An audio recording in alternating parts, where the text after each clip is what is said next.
Movie की starting गिशा नाम के रईस बिगड़े लड़के से होती है जो लगभग सारा समय अपने बाप के पैसे उड़ाने में स्पेंड करता है। साथ ही बिना किसी चीज के परवाह किए वो सब करता है जो भी उसका मन या दिल करता है। गिशा क्लब से एक लड़की के साथ में बाहर निकला, उसे वो अपनी कार में बिठा करके कुछ ऐसा करने को बोला कि लड़की ने मना कर दिया। तो वो उसे अपनी कार से उतार देता है और उसके साथ में बदतमीजी भी करता है। और अब रश ड्राइविंग करने लगा तो ट्रैफिक पुलिस उसके पीछे आई, पर वो रुकता नहीं है तो पुलिस उस पर शूट करने की धमकी देती है। तो गिरशा रुक जाता है और पुलिस वाले के मुंह पर पैसे फेंकता है, जैसे कि वो हर काम पैसे के बल पर करता है। पर पुलिस वाला उसे डॉक्यूमेंट का पूछता है, वो घूसखोर नहीं था। पर गिरशा उसके सुने बिना ही आगे बढ़ने लगा। पुलिस वाला आगे आकर के उसे रोकने की कोशिश करता है तो गिरशा उसे अपनी गाड़ी के साथ में खींच करके ले जाता है। नेक्स्ट सीन में गिरशा जेल के अंदर होता है, जहाँ पर एक ऑफिसर उसके फादर को बताता है कि उस ट्रैफिक पुलिस वाले की दो रेप के साथ में कई हड्डियां भी टूटी हैं, उसे हॉस्पिटलाइज किया गया है क्योंकि किशा उसे पूरी रात खींचता रहा अपनी गाड़ी से। इस केस को तो मैं फिक्स कर दूंगा, पर अगर अब तुमने अपने बेटे को नहीं सुधारा तो आगे तुम्हें प्रॉब्लम हो सकती है। गिशा के फादर उस पर बहुत गुस्सा करते हैं, पर गिशा को फुल कॉन्फिडेंट था कि उसके फादर उसे हर प्रॉब्लम से बचाएंगे, इसीलिए वो अक्सर ऐसी हरकतें करता रहता है। अब गिशा के फादर पावेल गिशा को सुधारने का डिसाइड करते हैं और टीवी प्रोडक्शन के पास आकर के बात करते हैं, जिसका नाम एनेस्थीसिया होता है, जिसे दोस्तों हम एना कहकर के बुलाएंगे। एना उसे अपने दोस्त लेव के पास लेकर के आई, जो कि क्रूअल और शॉकिंग सीन क्रिएट करने का काम किया करता था और इस समय भी वो एक रस्सी से लटका था। इस तरह उसे देख करके पावेल डर जाता है, जबकि वो सब फेक था। और जैसे ही पावेल सीक्रेट चलाता है तो लेव उसी के सामने अपना अंगूठा काट देता है। ये देख करके पावेल बुरी तरह से डर जाता है, जो कि पहले ही डरा था। तब लेव ने दिखाया कि वो जस्ट फेक था, पर एना लेव को समझाती है कि पावेल ऑलरेडी परेशान है और अब वो उसे गिशा के बारे में बता करके उसे सुधारने के लिए हेल्प मांगती है। वहीं गिशा जब क्लब से निकला तो देखा कोई उसकी गाड़ी को लेकर के जा रहा है। जब वो उसके पीछे गया तो ट्रैंकुलाइजर से उसे शूट कर बेहोश कर दिया गया। नेक्स्ट सीन में हम गिशा को पिक के साथ में देखते हैं, जो कि सो रहा है। तभी एक आर्टिम नाम का बंदा आकर के उसके मुंह पर पानी डाल करके उसे जल्दी से जगाता है ताकि वो अपना काम कर ले। गिशा को कुछ समझ नहीं आया जब उसे होश आया कि आखिर वो कहाँ पर है और यहाँ पर वो कैसे आया। तभी एवडे आकर के गिशा को खींच करके बाहर लेकर के आया और बोला, मैंने कल रात तुमको काम दिया था जो करने को वो क्यों नहीं किया। पर गिशा ने कहा, मैं तो तुमसे पहले कभी मिला ही नहीं, तुमको कुछ तो गलतफहमी हुई है। तभी वहां का लैंडलॉर्ड दहमेत्री भी गिशा से उसके हॉर्स का पूछता है, पर गिशा को कुछ समझ नहीं आता तो दहमेत्री एवडे से गिशा को मारने का बोला और कहा, इससे पहले कि मेरी चाय खत्म हो मेरा घोड़ा रेडी हो जाना चाहिए। अब गिशा आर्टेम से फोन मांगता है, पर आर्टेम ने कहा उसे समझ नहीं आ रहा वो क्या कह रहा है और ये फोन क्या होता है। गिशा के पास कोई और ऑप्शन नहीं था तो वो वहां से भागने की कोशिश करता है। वो पूरे सेटअप में भाग रहा था, दरअसल जी दोस्तों वो पूरा सेटअप था, पर वो वहां से बाहर नहीं निकलता। वो लौट फिर के वहीं आ रहा था। आखिर में उसे पकड़ लिया गया और वहां से भागने के लिए उसे फांसी देने की तैयारी की जाती है। इससे पहले दैमित्री की बेटी अगल्या आकर के उसे दैमित्री से रिक्वेस्ट कर बचा लेती है। गिशा की जान में जान आती है। तभी उसके ऊपर से एक ईगल उड़ता हुआ एक टिम्बर की बिल्डिंग में पहुंचा और हम यहाँ पर देखते हैं कि गिशा कहीं नहीं गया, बल्कि पावेल ने उसे सुधारने के लिए लेव और एना के साथ मिलकर के ये ड्रामा किया है। और वो कम्प्लीटली पूरा सेटअप है जिसमें गिशा एक स्लेव की लाइफ को जीने वाला है। पूरा सेटअप 18 सेंचुरी के गांव के जैसा बनाया गया था और वहां पर जगह जगह पर हिडन कैमरास लगे थे, लाइक पेड़ों के अंदर, फ्रूट्स के अंदर। साथ ही गिशा पर एक स्नाइपर 24 घंटे नजर रखेगा। अगर कहीं पर भी ऐसा लगता है कि उसे शक हो रहा है तो उसे शूट कर बेहोश कर दिया जाएगा।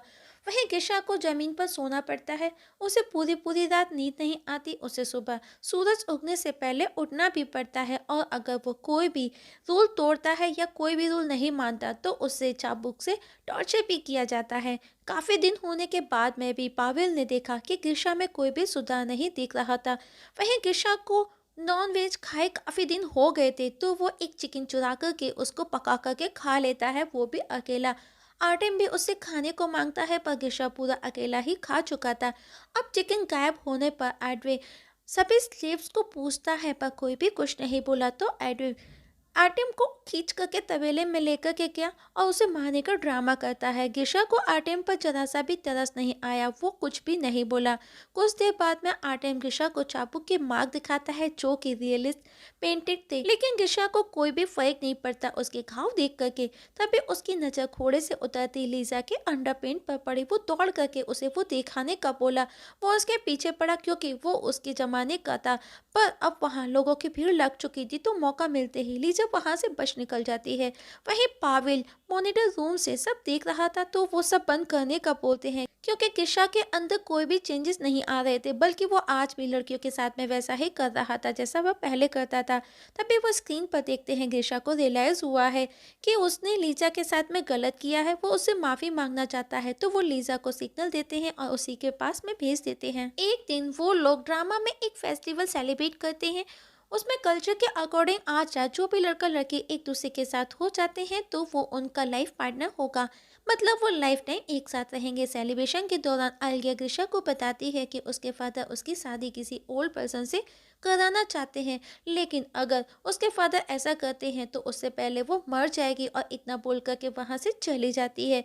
गेशा वापस से अपने में बिजी हो गया, पर आर्टियम आकर के उसे अगलिया के बारे में बताता है, तो गेशा जाकर के अगलिया को बचा करके उसे उसके रूम तक छोड़ने आया, जहाँ पर अगलिया उसके करीब आने की कोशिश करती है, लेकिन गेशा उसमें बिल्कुल भी इंटरेस्टेड नहीं था। गेशा वहां से उठ करके चला जाता है और लीजा के पास आया।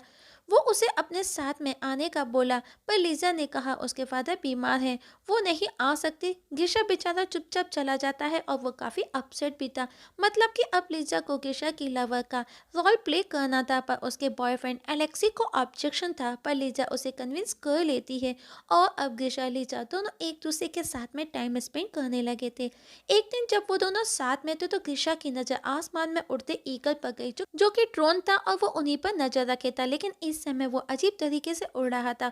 तो गिशा उसे कंटिन्यू वॉच करता है और अब सबको डर लग रहा था कि कहीं आज वो पकड़े ना जाए, पर वो ड्रोन अचानक से वहां से आगे निकल जाता है। वहीं दूसरी तरफ एलेक्सी और अगलिया को दिखाया जाता है, दोनों को ही गुस्सा था। दोनों साथ में अकेले थे, दोनों एक दूसरे की तरफ अट्रैक्ट हुए और वहीं पर इंटीमेट होने लगे। तभी लीजा उन्हें देख लेती है और अलेक्सी जो कि उसका बॉयफ्रेंड था, उसको इस कंडीशन में देख करके वो अपसेट होकर के वहां से चली जाती है। लेव को भी उन दोनों पर बहुत गुस्सा था, क्योंकि उस ड्रामा में वो जो करेक्टर प्ले कर रहे थे एज अ ब्रदर और सिस्टर थे, और इस दौरान उनको इंटीमेट नहीं होना था और उन्हें वो जॉब से ही निकाल देता है, जो कि उनकी बहुत बड़ी गलती थी। लीजा अपसेट थी, तो गिशा उसका मूड ठीक कर उसे प्रपोज कर देता है। दोनों किस करते हैं।